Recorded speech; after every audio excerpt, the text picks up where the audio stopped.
So this is GEDmatch Basics and Beyond. I'm Jason Lee. I'm happy to report that I have no conflicts of interest to disclose.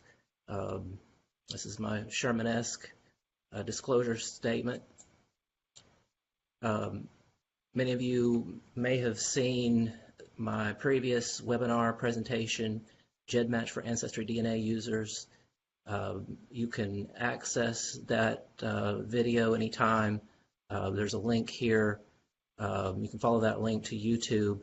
This video will be available later here on Facebook and YouTube. This is a Facebook Live presentation, but it will be available later. All of the links in my presentation will be available in the PDF file that I've uploaded. So if you're interested in following any of the links in this presentation, you'll have access to those. So I thank you for being here, and I think we'll have an interesting discussion. I'm going to assume that most of you have already downloaded a raw DNA data file from AncestryDNA or your primary DNA testing company, and that you've uploaded a copy of that file to GEDmatch. If you haven't already done so and you need some help knowing how to do that, these links can provide you some information that would be helpful. So quickly, in the beginning of this presentation, we'll review some of the information that I talked about in the previous presentation a couple of weeks ago, and then after we've reviewed the condensed information, we'll get into some new information that we did not discuss last time. So I want to emphasize the importance of GEDmatch. There are many reasons to use GEDmatch, and I think those reasons boil down to this statement: your family history is written in your DNA, and GEDmatch provides you access to more of that history. The history is not written in a form that's necessarily obvious when you first begin doing this kind of research, but GEDmatch provides a lot of useful tools to help you turn the DNA information into family history. And as we get more users into the GEDmatch system, the power will only grow. So we certainly want to get people involved in GEDmatch. And from my own experience, I can say that GEDmatch really helps you to learn what you can do with genetic genealogy. The primary DNA testing sites are designed to get people started, but GEDmatch can carry you a lot further. And GEDmatch is part of the strategy of fishing in all ponds. I think CC more popularized this concept. You want to get yourself into as many databases as possible to find as many cousins as possible, and GEDmatch is certainly one of the important ponds to fish in, to reel in new cousins who can help you with your research. Even if you're in all of the databases, all the other databases, I would argue that GEDmatch has the best tools available. It takes some time to learn those tools, but it's really worth the effort because GEDmatch has really the most powerful tools available anywhere. So I've discussed this before. I went into a lot of detail about what GEDmatch can do in my previous presentation. I boiled it down. This is a fairly busy slide, but I think this really condenses a lot of good information. I want to emphasize the fact that when you use GEDmatch, you're giving yourself access to more matches. You're giving yourself the opportunity to verify connections, to debunk false hypotheses, and replace the bad hypotheses with better hypotheses. And matching segment details are a big part of what makes GEDmatch very important, particularly for people who've tested AncestryDNA. At AncestryDNA, you don't have all of the matching segment details that you need to be able to push your research as far as possible. So people who use AncestryDNA really can benefit a lot from GEDmatch. And I made this comparison. We can think of genetic genealogy as a process where you map your genetic family history. All of the DNA testing sites tell you about the total amount of DNA that you share with your matches, and this is genetic distance, and it's important, it's very helpful. Matching segment details are important to use in combination with genetic distance. Matching segment details are genetic coordinates. If you use genetic distance and genetic coordinates together, you have a lot of power for mapping your genetic family history. AncestryDNA, unfortunately, does not provide these genetic coordinates. So if you've only tested Ancestry, you really can benefit from getting on GEDmatch and seeing what these genetic coordinates can do for you. One thing that I forgot to mention in my previous presentation is that GEDmatch has earned a very good reputation, and this is evidenced in part by the fact that GEDmatch won the 2014 Technology Advances Award from the Federation of Genealogical Societies, and GEDmatch was listed as the 20th top genealogy site by Genealogy and Time magazine in 2016. So we're still reviewing a little bit of the information from the prior presentation. We'll talk about how to use GEDmatch, and we'll start with what I consider to be the most important tool, which is the one-to-many tool at GEDmatch. And that's an important tool because it's fairly accessible. It can be a little bit intimidating, but it really is fairly accessible, and there's a lot to learn from the one-to-many tool. So you can access the one-to-many tool by finding the one-to-many link on the main page at GEDmatch. If you click that link, you're taken to this page where you can enter in your GEDmatch kit number. You can do that manually, or you can select it from the drop-down menu, and then you click Display Results, and the one-to-many list lists your closest relatives at the top. You don't have to go searching for your best matches. They're already organized at the top.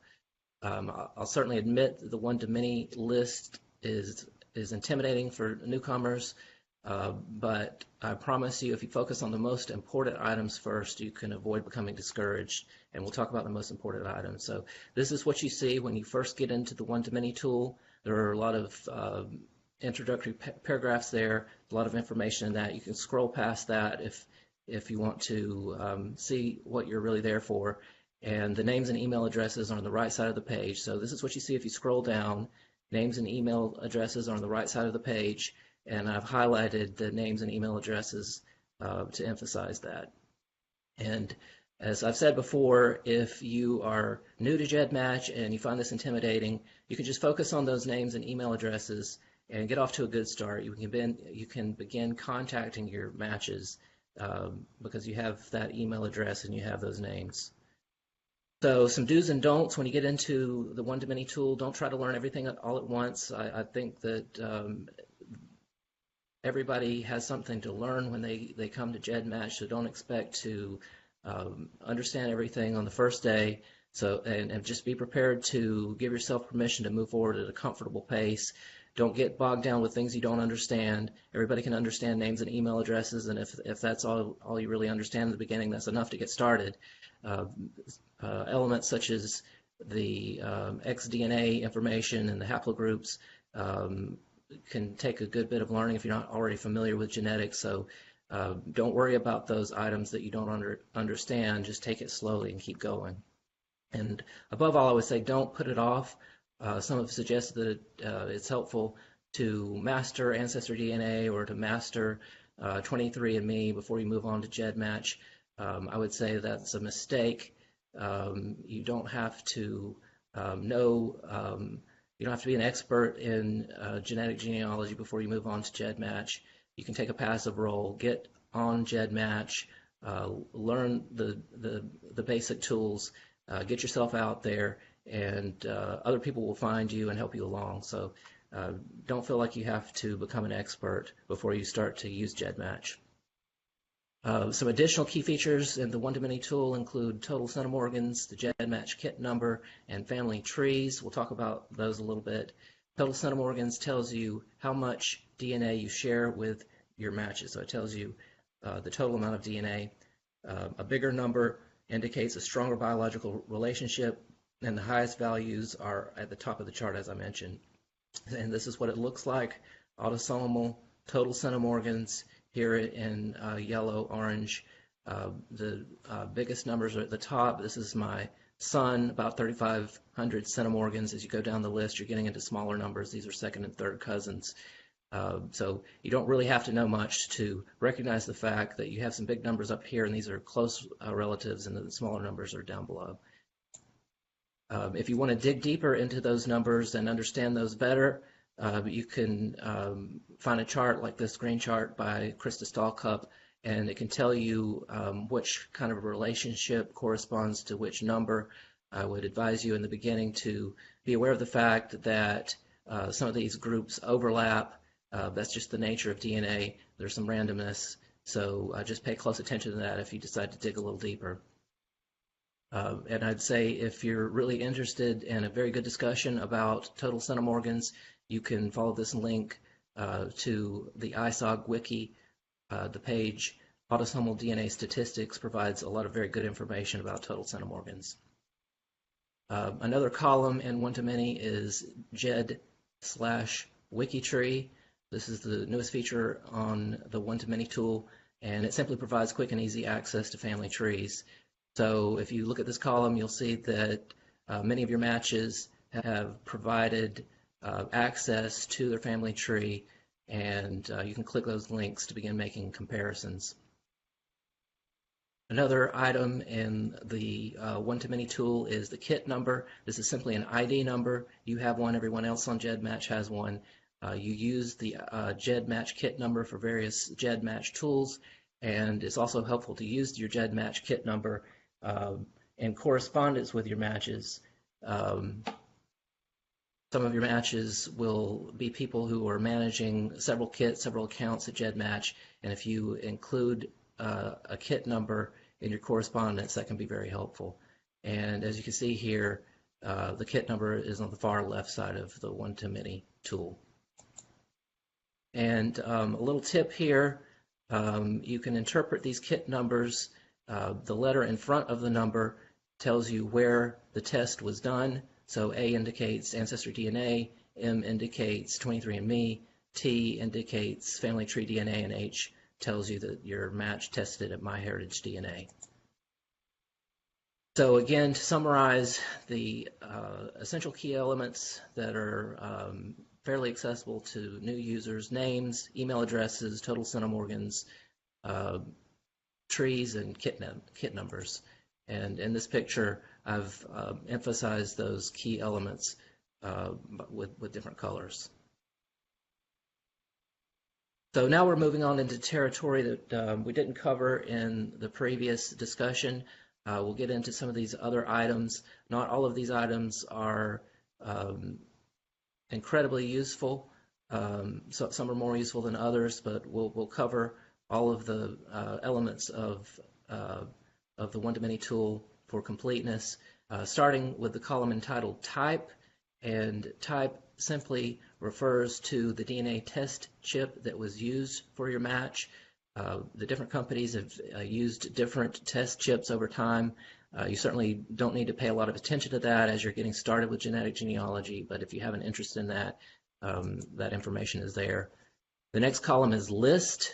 You'll see L's in that column. If you click on an L, that will take you to the one-to-many list for your match.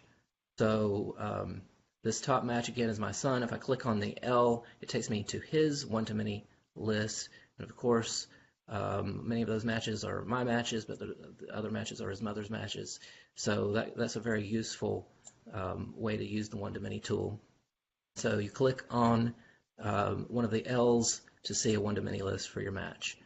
Moving on, this is Select. This column is entitled Select. There's some boxes in this column. You can click on various boxes of interest corresponding with matches of interest, and once you've clicked on those boxes, you can scroll to the upper portion of the one-to-many page and click on Submit, and then that takes you to a whole menu of various tools that you can use to analyze those matches and compare those matches. These are tools that you can access from the main page at GEDmatch. This isn't the only way to get to these tools. I usually don't use the one-to-many tool to get to these tools, but it is an option, so just be aware of that. And we won't have time to talk about all of these tools in this discussion. We can talk about those tools in the future. So this is self-explanatory: sex, male and female listed in this column. It's easy to overlook because this is a small column, but you can refer back to that for some helpful information. Next, we'll talk about haplogroup, and I would say this is one of the least useful columns of information in the one-to-many tool. and it's one of the most confusing, so that's why I didn't talk about it in the first presentation, but in the interest of completeness, we will talk about this here. The haplogroups are self-reported, and GEDmatch does not extract this information from your DNA file. This is information that you have to provide, so your matches provide this information. I would say that this is of limited usefulness, and it's often misinterpreted, but we'll talk about it a little bit. So the Y haplogroups, the male haplogroups, paternal haplogroups, refer to the direct paternal line only. One mistake that many people make, they assume that the paternal haplogroup applies to the entirety of their paternal tree, but it only applies to this thin sliver, this one line, this one direct paternal line. Likewise, the maternal group, the mitochondrial haplogroup, only applies to the direct maternal line. This is an image from Family Tree DNA, and it emphasizes the fact that you're looking at one thin line of your family tree, not the maternal half of your tree. Haplogroups can be very broad. In my case, I belong to a haplogroup. My paternal haplogroup is a very popular haplogroup. 1 in 8 23andMe customers share my paternal haplogroup. So as you can imagine, that makes the haplogroup information a little bit less useful. AncestryDNA does not provide haplogroup information. MyHeritage does not provide haplogroup information, so just keep that in mind. And here's some examples to emphasize the limits of haplogroup information. My nephew's haplogroups are H and RL21. This is maternal, this is paternal. This is my sister's son, so we share the same direct maternal line, and so unsurprisingly, we belong to the same maternal haplogroup. But this is a very large haplogroup, and so this is weak confirmation, this is weak evidence to support the fact that we're in the same direct maternal line. If you look at our paternal haplogroup, that also matches, despite the fact that we do not share the same direct paternal line. And again, this emphasizes the limitations of using haplogroups to do much to interpret your family tree. Moving down, this is my third cousin once removed, and as you can see, we have different maternal haplogroups, as might be expected, because we don't share the same direct maternal line. This is the information for our paternal haplogroups. As you can see, these don't look the same, and that's interesting because my cousin here is related to me on the direct paternal line. We share the same third great-grandfather on the direct paternal line, Sellers Lee. So you might begin to think there's a problem because these don't look the same, but in fact, this is old nomenclature and this is newer nomenclature, and this is the same. So again, haplogroups can be confusing. And further to emphasize this, if I look at my one-to-many list, I have many matches, several matches from my paternal haplogroup, and yet they come with various surnames. We're not necessarily connected in any meaningful way on the direct paternal line. And one more slide to hammer home this point. This is my paternal haplogroup. As you can see, these percentages are very high in this corner of the world, so the haplogroup is not necessarily very meaningful. So moving on, xDNA is more useful, but it can be confusing as well. We'll talk a little bit about xDNA. A thorough discussion could take an hour or two, so we'll talk about it briefly. We won't get into all the details. I would say this is, again, a source of a lot of confusion. So I would say if you're new to genetic genealogy, new to GEDmatch, I would certainly give you permission to skip learning about xDNA in the very beginning. You don't want to get bogged down with that and get discouraged. Although if you're looking at a half-sibling relationship, xDNA may be something that you're interested in learning early on. These are 4 rules about xDNA that are very helpful. I think if you know these 4 rules, you can get off to a good start with xDNA. So rule number 1 is that men only have one X chromosome, and they get that X chromosome from mom. They do not get xDNA from dad. This is in contrast to women, as we'll note below. Men only give X chromosomes to their daughters. So that's rule number 2. Men only give X chromosomes to their daughters. Rule number 3, women have 2 X chromosomes, one from each parent. And rule number 4, women give xDNA to all of their children. If you know these four rules, again, you're off to a very good start with xDNA, and these rules can help you understand some of the other patterns that you see with xDNA. Just to put things in perspective, these are your X chromosomes over here. This is a pair of X chromosomes for a woman. And there are 22 other chromosomes, a total of 23 chromosomes. Only one of the pairs of chromosomes are sex chromosomes, the X chromosomes. So again, if you're not prepared to learn a lot about xDNA when you first get started with genetic genealogy, don't be discouraged, because there's a world of information stored in these other chromosomes. DNA in men, by contrast, there's only one X chromosome, and its partner is a Y chromosome, a diminutive Y chromosome. So that's the difference.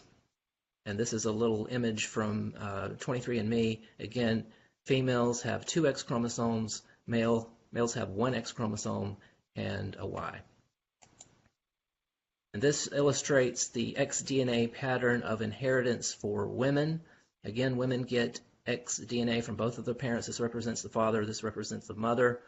The father got all of his xDNA from his mother. So a female gets xDNA from her father, but all of that DNA comes from the paternal grandmother. None of the DNA comes from the paternal grandfather or any of his ancestors. And you can look at this pattern. There are better images of this nature all over the web. I made this image for this presentation. You can find better images. This illustrates the xDNA pattern of inheritance for men. Again, xDNA is never passed from father to son, with extremely rare exceptions.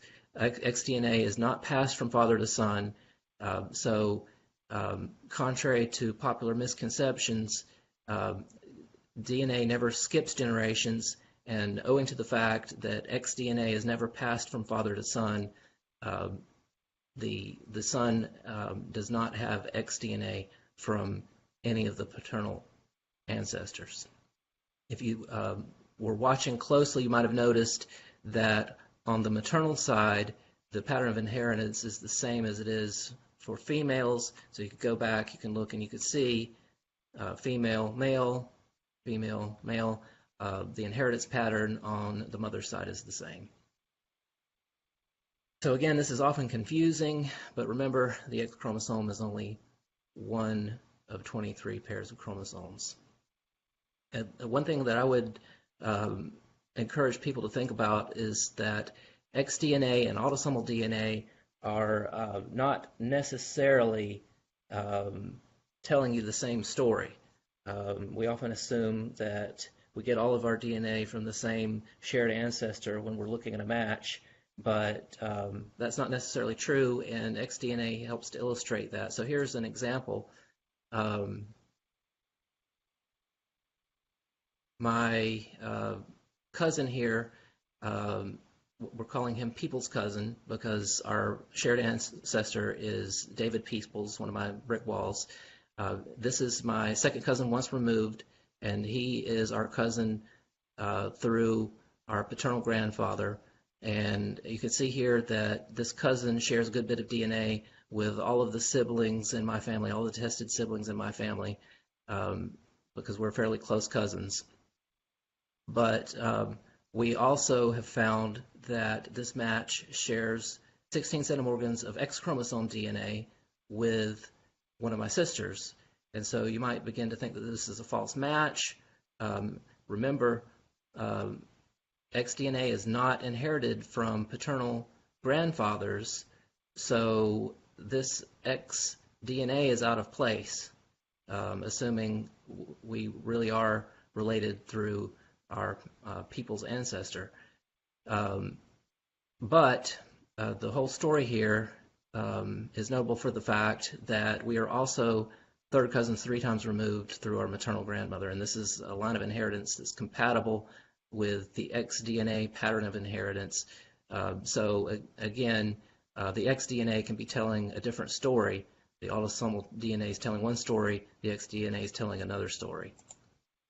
So just remember that this can be fairly complicated, and you have to be prepared to think about things in a lot of detail to understand what's going on. That was a fairly small segment of DNA, so you might take it with a grain of salt, but it's interesting to think about how these things work.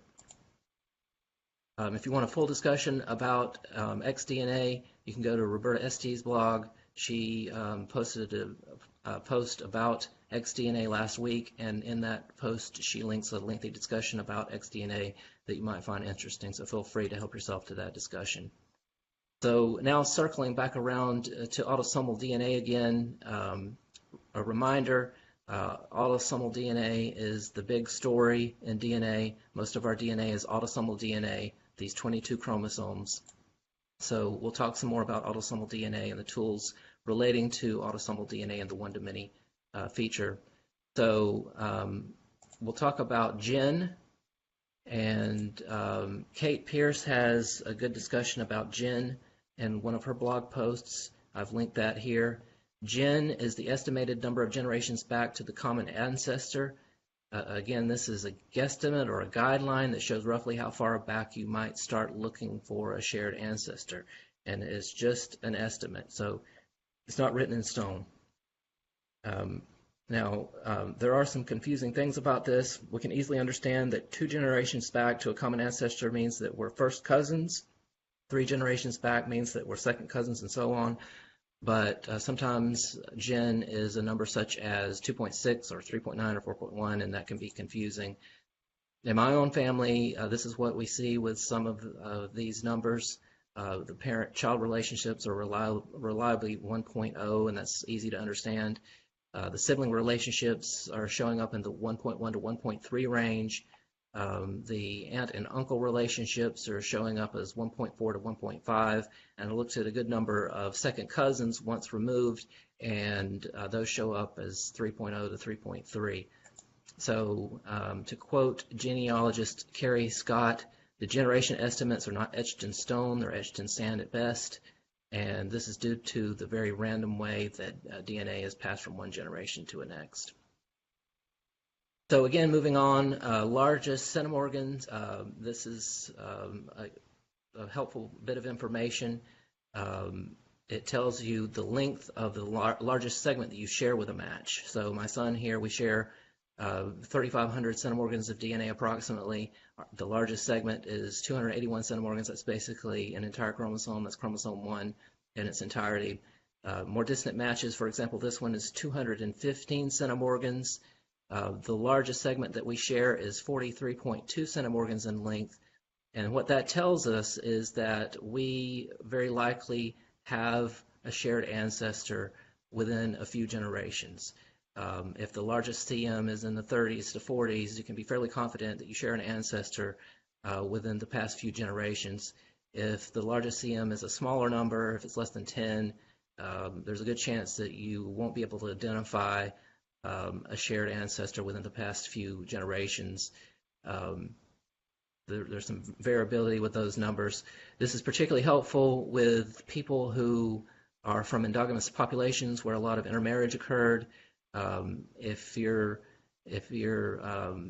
sixth cousins 8 different ways, then you can share a lot of DNA without having a recent common ancestor. In those cases, you might share a good bit of DNA, but the largest shared segment might only be about 10 centimorgans, and that's a warning sign that it may be difficult to find shared ancestry in a case like that. So if you look at the largest CM, largest segment, you can get a clue as to whether it's a good match or not. So again, helpful for judging the quality of a match.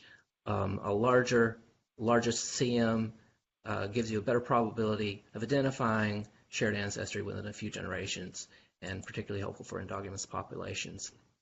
So I basically saved the best for last under the autosomal category.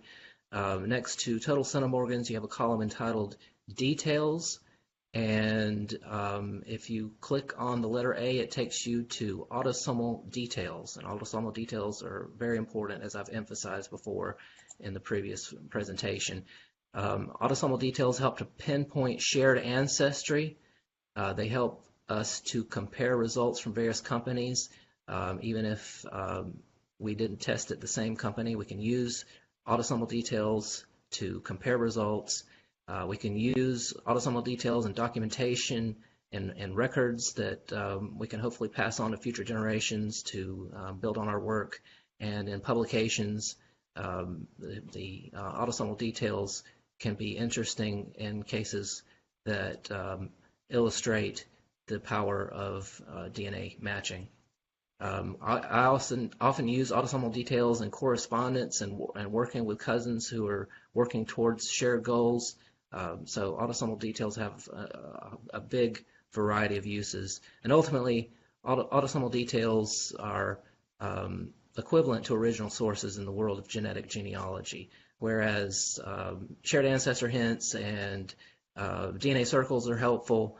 They're not original, they're derivative, and so you really want to get your hands on Autosomal Details if you're very serious about using DNA for serious research. So again, Autosomal Details are in this column. Access to Autosomal Details are in this column next to total centimorgans. And in my case, if I scroll down, I can find a very good example to illustrate this. This is cousin C, and he is a good example because you might guess that he's a serious researcher given the fact that he's provided links to his tree. He's uploaded to GEDcom, and he's provided a link to WikiTree, and this email address happens to match his username at AncestryDNA, and this T indicates that he's on Family Tree DNA. So certainly a good match. If you click on the A here, that takes you to this one-to-one entry form. If you come to this form from the one-to-many tool, you do not need to enter in any information. You can simply click on Submit, and that takes you to the Autosomal Details. So this first line tells us that I'm comparing myself with cousin C. Down below, we have some information, much of which is featured in the one-to-many tool that brought us here. And in the middle, we have the crucial autosomal details that we came here for. So in this case, we see that we share DNA over 3 discrete segments on 3 different chromosomes, a segment on chromosome 1, a segment on chromosome 6, and a chromosome on segment a segment on chromosome 19. And so here, this segment on chromosome 1 starts here, ends here, and it's this long. Chromosome 6 starts here, ends here, and it's this long in centimorgans, and so on. And this is very specific information that we can look at and compare with other matches to take our research to a level that is really impossible without these autosomal details. And we'll talk about that a little bit. Again, matching segment details are essentially genetic coordinates. They tell us specifically where the shared DNA is located. And I would say your shared DNA is not an amorphous blob. It's not like water you pour it into a cup. It's in discrete segments and discrete specific locations. And knowing that information is very helpful. And in this case, what does this information tell us? Well, let's take a look.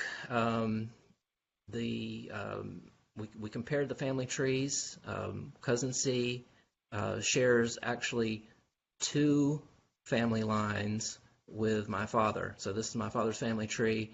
Cousin C shares ancestry here and here. So definitely an interesting match. AncestryDNA provides this information for the match.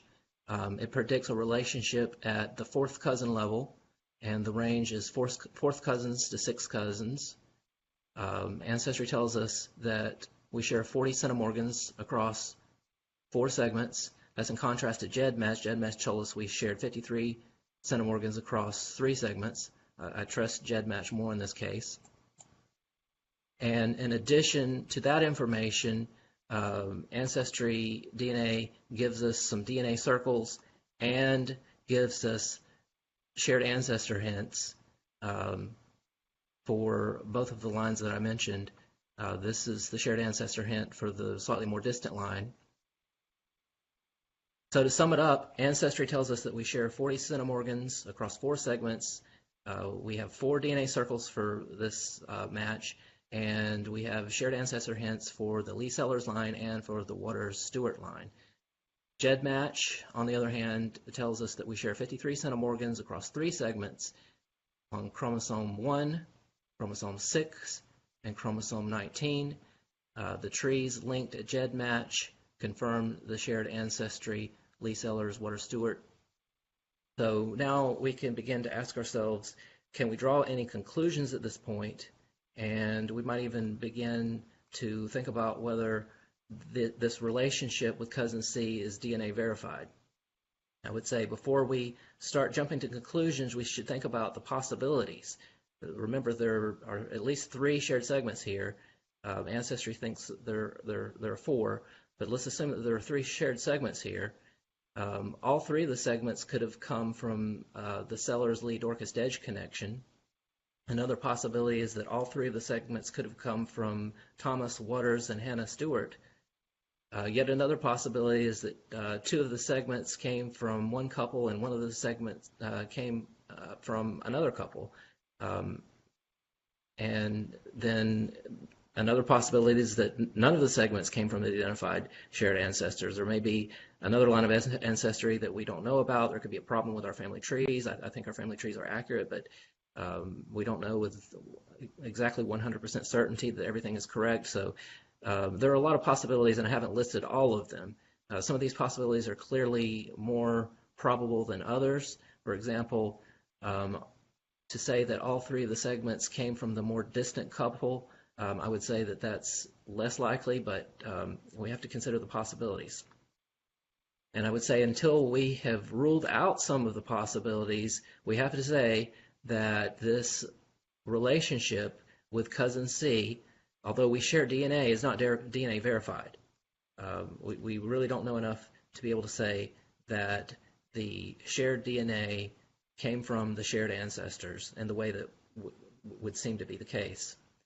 So we're here, we really want to be in this realm of DNA verification, but in reality, we're still really in the world of DNA ambiguity, at least with the information that I've provided you so far.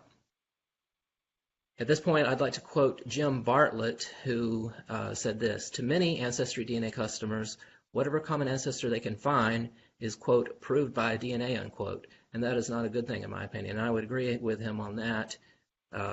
We really need to be sure that we haven't jumped to conclusions.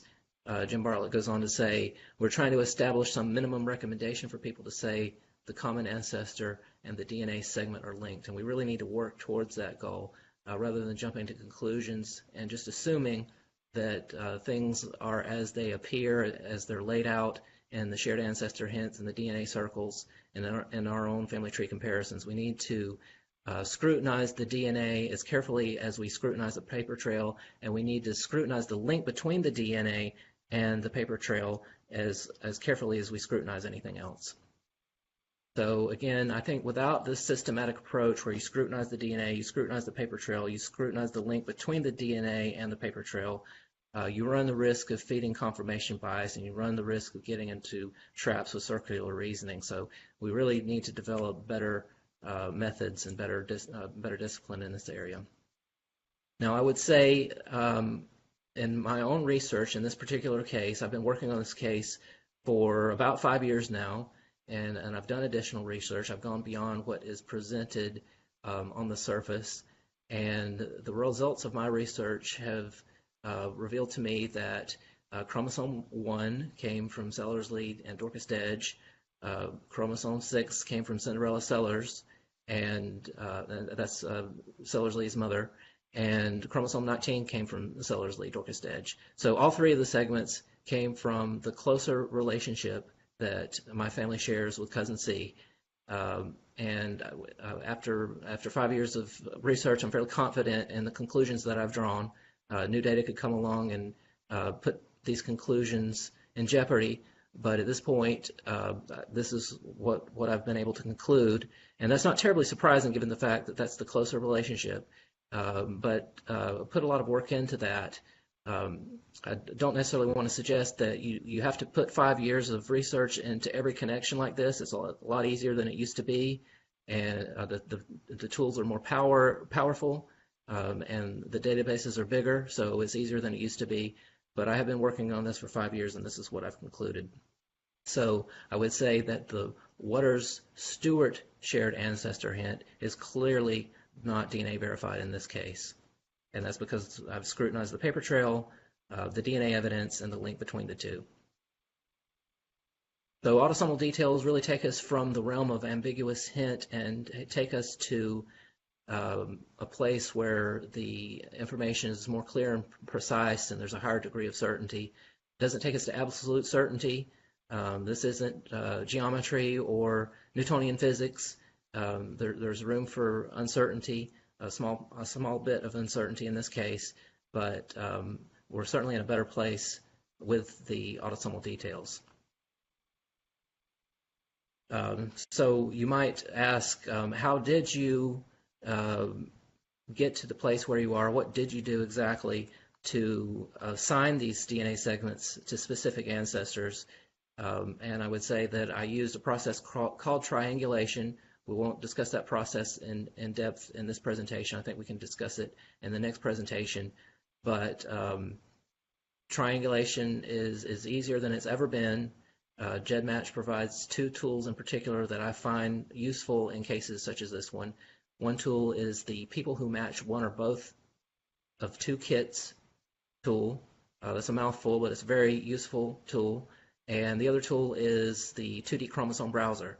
And fortunately, the people at GEDmatch are very smart, and they've made these two tools, they've configured these two tools in a way that you can use them together seamlessly. It's really powerful, and it's very convenient. And I'd like to talk about that in my next presentation. So I think my next presentation will be entitled GEDmatch Super Tools. And I'll discuss the people who match one or both of two kits tool and the 2D chromosome browser and the 3D chromosome browser. So I'm looking forward to that. If you'd like to learn more about triangulation, I have some posts on my blog, DNA Genealogy. You can also learn quite a bit from Jim Bartlett on his blog, Kitty Cooper, her blog, and Roberta Estes has a lot of useful information about triangulation. I've provided links to all of those blogs, and if you're interested in digging into that right away, those are some good places to go. As an aside, I'll mention that Cinderella Sellers Lee had a lot of children and grandchildren. You'll remember that Cinderella Sellers Lee is the source, or has been determined to be the source of DNA, the DNA that cousin C and I share on chromosome 6. This is a little clip from an old newspaper page, and it says that 215 children, grandchildren, and great-grandchildren attended a recent birthday celebration of Miss Cinderella Lee of Appling County, Georgia. And this was published in the Daily Globe, St. Paul, Minnesota, 1880. This appeared in many newspapers across the country at the time. I already knew that Cinderella Sellers had a very large family, and almost all of those children survived to adulthood, have very large families of their own. So it wasn't entirely surprising to find many cousins who descend from Cinderella Sellers Lee. But this little clip, this old clip, really help to emphasize the fact that this segment is fairly easily found among my matches because this ancestor had a lot of children. So at this point, we can move on to questions and answers. If you have any questions about what I've talked about here, I'd certainly like to talk about those issues, and we can get into that at this point.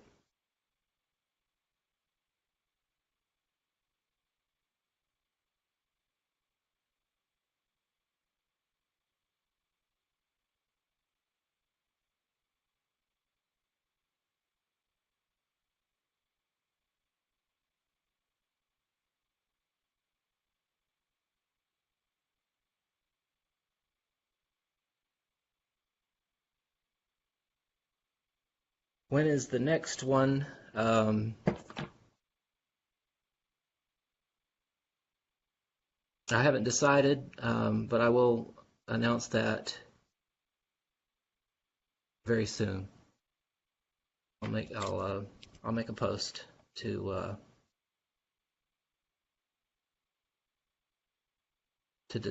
let you know when we're going to do the next presentation. Deborah Castillo says you can raise the limits if you wish. Lower the defaults just creates a false match. I would agree with that generally. If you're first getting started with GEDmatch, you probably don't want to do a lot of adjustments to the default settings at GEDmatch because you won't really know what to do with those adjustments or which adjustments are good ideas.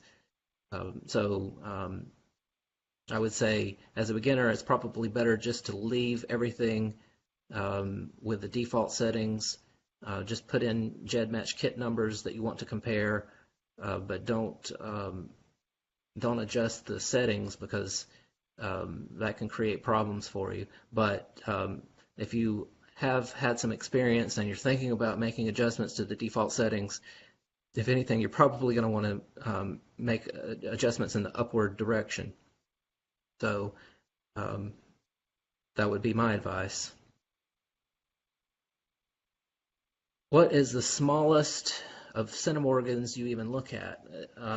That's a good question, and it depends on what I'm trying to do. Again, I think the best practice in general is to leave the default settings where they are in GEDmatch.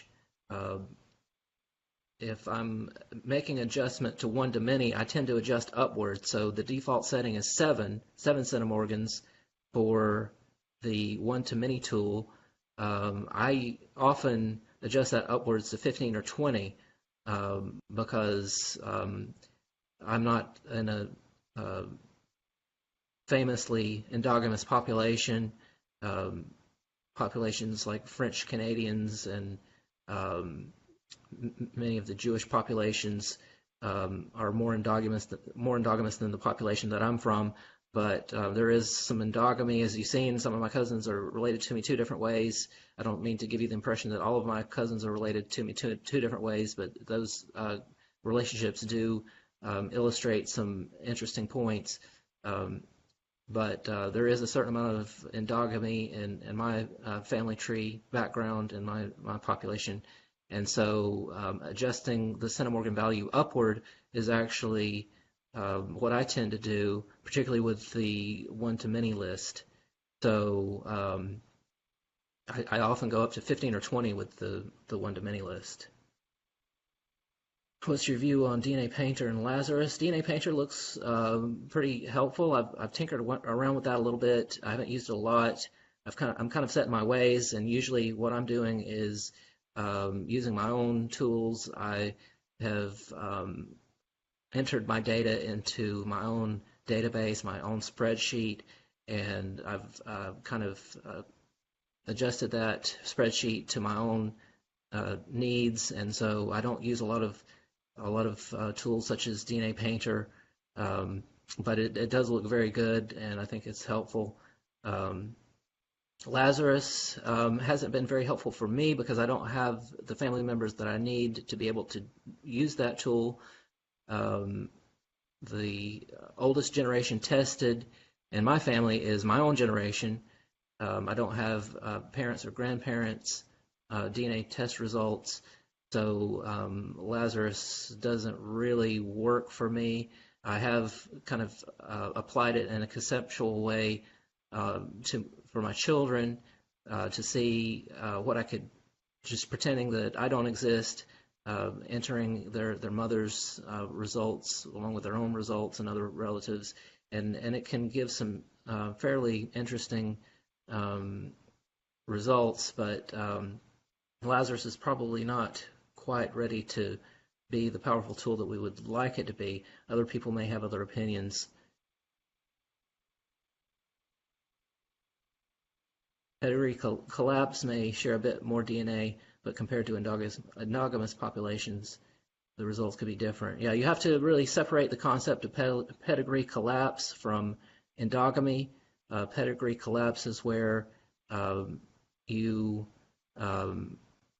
maybe your great-grandparents were first cousins. Fortunately, I don't see a lot of that in my tree, but there is a lot of endogamy, so I do have a lot of double fourth cousins, or a good number. I have a lot of cousins who are only related to me one way. Most of my cousins are only related to me one way, but I do have a fair number of double fourth cousins and double fifth cousins and other cousins of that variety. And so endogamy is a consideration when I'm working with my own results. Pedigree collapse is not an issue in my case, fortunately, at least not in the past 6 generations. I think if I remember correctly, my parents are 6 cousins once removed, something like that. My wife and I are 11th cousins, as best we can tell. I think that's the closest relationship. So you have to separate those concepts from each other to really get the most from your analysis. Will you ever do anything for us on visual phasing? I think that would be interesting. I would be interested in doing a presentation on visual phasing. I think I could do that. It's one of the most complicated things that you can do in genetic genealogy, and so I'm working on some more basic concepts first and building on the basic concepts and going forward. So we'll see about that. I think that would be an interesting presentation to give. I've done a good bit of visual phasing. I could start off with an easy chromosome, so we'll consider that for sure. Exactly what are you putting in your spreadsheet? So my spreadsheet basically started out with GEDmatch information. So I might just log into GEDmatch here quickly. GEDmatch is really what got me into the deeper analysis. When I first tested at 23andMe, I was really only interested in the ethnicity. I had no idea that genetic genealogy was even a possibility, and I was impressed by the chromosome browser at 23andMe. That kind of opened my eyes to some of the possibilities, but it wasn't until I got on GEDmatch that I really began to see what was possible, and that's really where my research started. And the tools were different at that time. We didn't have all of the exact same tools that we have now, but what I did in the beginning was equivalent to using what we now call the matching segment search. So I would say if you're really seriously interested in triangulation and segment analysis, you can go to GEDmatch and use the matching segment search to generate a spreadsheet that can form as the foundation for future research. You can copy and paste all of that information and to put that in a spreadsheet that can serve as the foundation for your research. And that's how I did it. And then I learned to download data from 23andMe to add to that. You have to be pretty good at spreadsheets to do this approach, but it's fairly straightforward, and that might be another presentation to have to talk about the use of spreadsheets in genetic genealogy and to achieve your goals. And Andrew McKnight reminds us that the Tier 1 utility gives a great output for a spreadsheet. I did just put in a good word for the matching segment search tool. That's the most important tool that is not free at GEDmatch. You do get access to that with a donation. A $10 donation gets you a month of access to that tool. If you're going to spend money on GEDmatch, that's money well spent. So you don't have to use the matching segment search to build that kind of a database. You could begin building that kind of a database just by doing one-to-one comparisons with your top matches and building from there. So that would be a lot of extra work, and it wouldn't be as thorough. So if you're interested in making a small investment in GEDmatch, $10 will get you a month of access to the Tier 1 utilities, advanced tools that are only available to people who've made a $10 donation.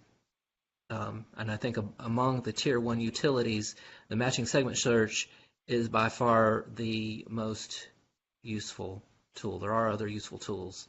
I'm looking at them as we speak. I would say if you're interested in using DNA match results to understand your family history, the matching segment search is really crucial.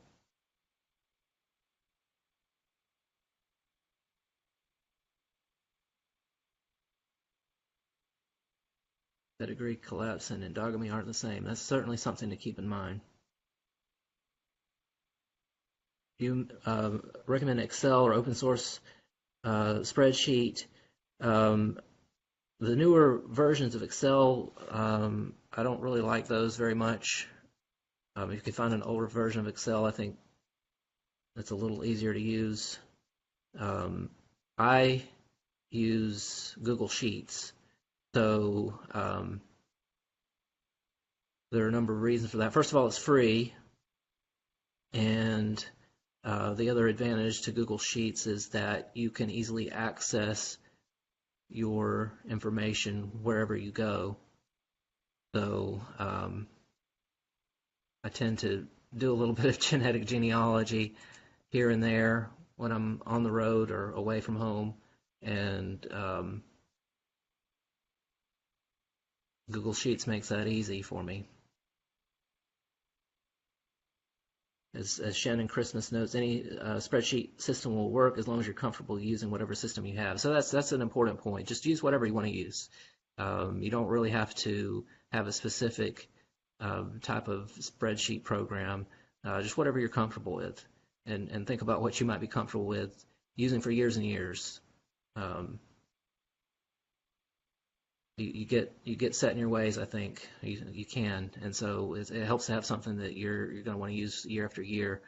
If you download the spreadsheet and try to convert it to a different system, things may not line up exactly the way you'd like to see them. So I would advise you to use whatever you like, and you might end up using that for a very long time.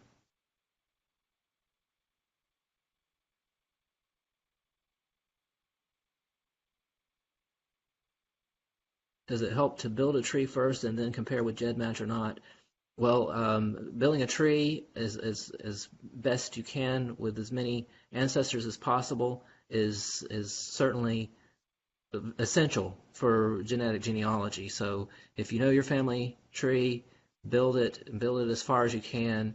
Really build it as far as you can, out 10 generations or more if you can. You never know where you're going to find common threads. So work very hard on your family tree. Don't put that off at all. There's only so much you can do with genetic genealogy if you don't have a foundation. So what I did when I first started testing, I started to see that DNA testing was going to be helpful for genetic genealogy, and I was waiting for test results to come in from AncestryDNA, and I was waiting for my data to be processed at GEDmatch. I was building my tree like a maniac because I hadn't really done anything since childhood on my family tree, and I didn't have a very robust tree, so I was very aggressive in building my family tree when I first got started with genetic genealogy, because that's essential. The more you know about your family tree, the more you can uh, leverage the DNA information to move forward with genetic genealogy. So it's kind of a snowball process. The more you know about one, the more you know about the other, and you just build and build and build. And I would also, on the DNA side, I would say you test as many people as you possibly can. At first, I thought people were crazy who were on GEDmatch and they had tested a zillion family members. I thought, well, this is so overdone. Now I really understand that almost anybody in your family can be helpful in helping you understand your family history. So you want to test the older generations first if you can, grandparents, great-grandparents, whoever you can find, aunts, uncles, parents, self, siblings. But I've tested my own children and nieces and nephews, surprisingly. That information is very useful because having every generation represented gives me the opportunity to do visual phasing. Again, that's a fairly advanced topic, and we can get to that eventually. But visual phasing relies on you can do visual phasing with any of the generations in your family. You want to get as many siblings as you can from each family, and you can use visual phasing to make discoveries, really surprising discoveries. So test everybody.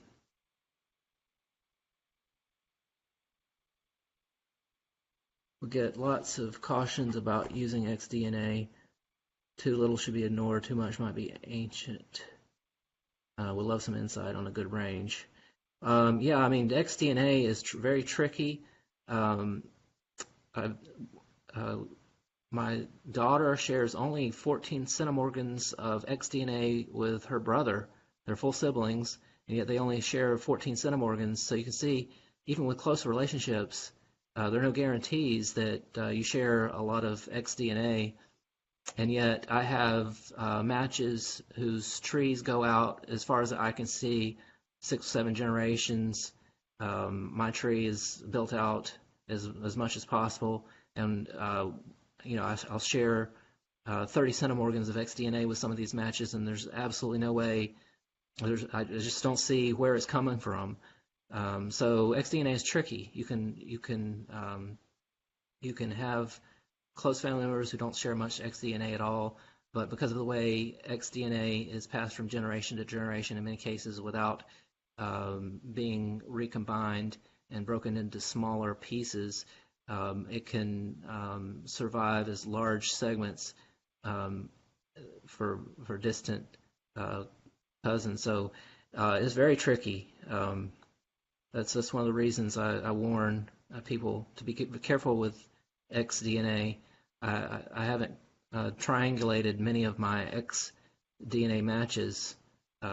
It's just not easy as far as I can tell. I know some people have had a lot of success with xDNA, and I don't want to discourage people entirely from using it. But if you feel like genetic genealogy is fairly intimidating, xDNA certainly is probably not a good place to start. If you're really a DNA guru and you're very comfortable with xDNA, I mean, very comfortable with DNA in general, and maybe you're comfortable with xDNA in particular, then go for it.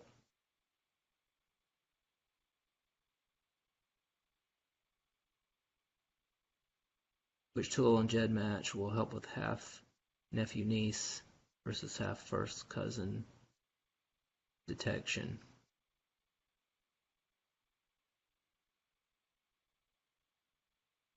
There aren't some of these relationships can't be distinguished with absolute certainty. You really just have to dig around and look at as much data as possible, look at as many connections as possible, consider as many angles as you possibly can, including ages of people. So it's not always easy to distinguish some relationships.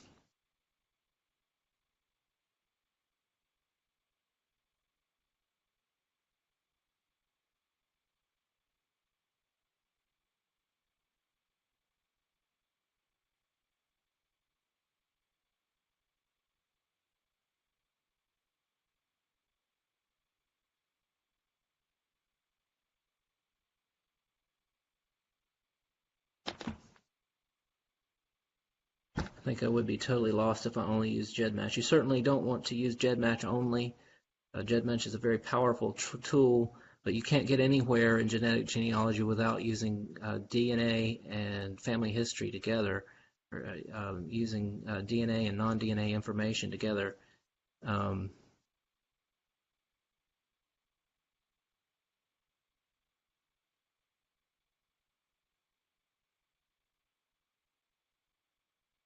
And one thing I think we should all understand well and help as many people understand as possible is that genetic genealogy is very collaborative.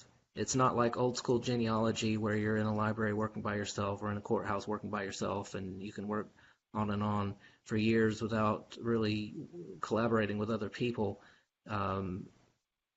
You can't do genetic genealogy without getting help from other people, without coordinating with other people, without comparing your information with other people's information. It's just inherently collaborative, and we have to kind of break away from old habits and learn that working together is absolutely essential. And that's one of the reasons I think so many people express frustration about private trees. I understand a lot of people have no choice but to have a private tree for a number of reasons. But we shouldn't be afraid of exposing our tree on fears of inaccuracy. Nobody's tree is perfectly accurate anyway, and knowing something about your match is better than knowing nothing about your match, even if knowing something about your match means that a few errors are coming along with the good information.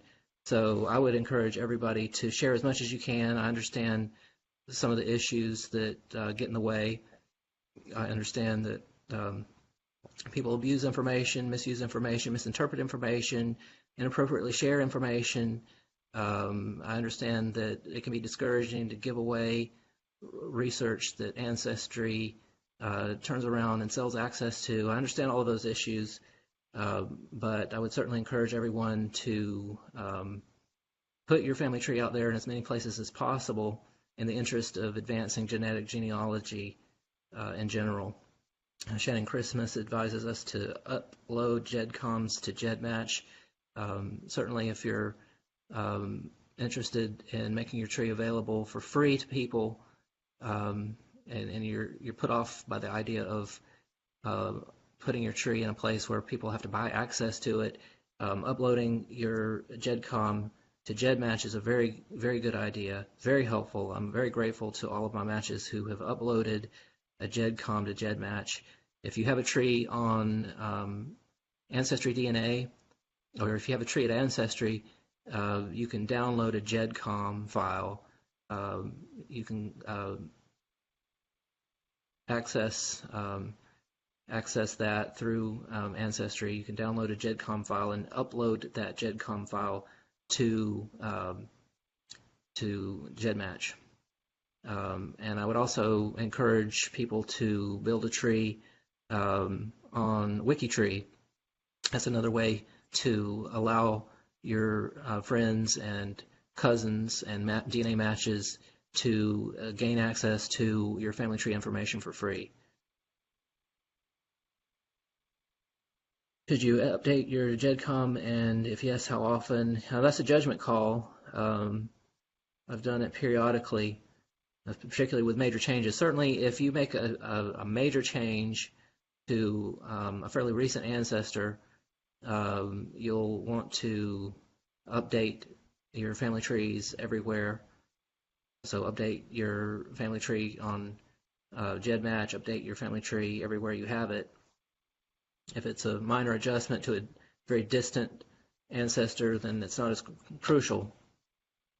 So just think about how important the change is. If you've made a earth-shaking change to your family tree, if you've managed to burst through a brick wall, then you probably ought to make some updates everywhere you can.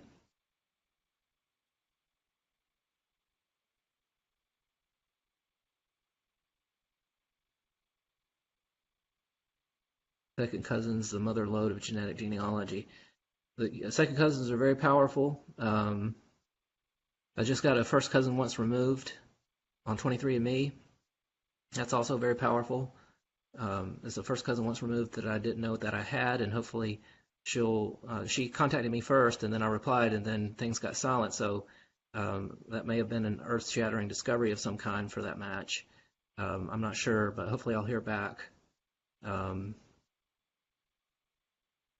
Anyway, yeah, close cousins are extremely helpful. Okay, it looks like we've had a good discussion, and we can wrap things up again. I plan to do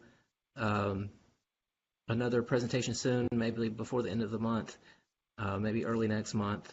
But I really want to get into some of the more intermediate and advanced techniques and tools.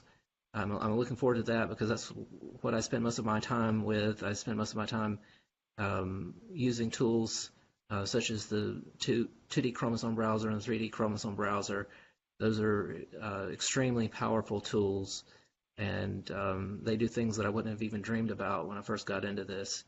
So I think I'll enjoy talking about those things, and I look forward to talking about those things here in the near future. We've kind of gotten the basic stuff done first so we can build a foundation, and now we're at the point where we can really take off, and I can start to show you some of the amazing things that you can do with the intermediate level tools. All right, so I'm going to close things up here. I appreciate you being here with me. I appreciate all of the discussion. Thank you for your input, and I look forward to doing this again soon.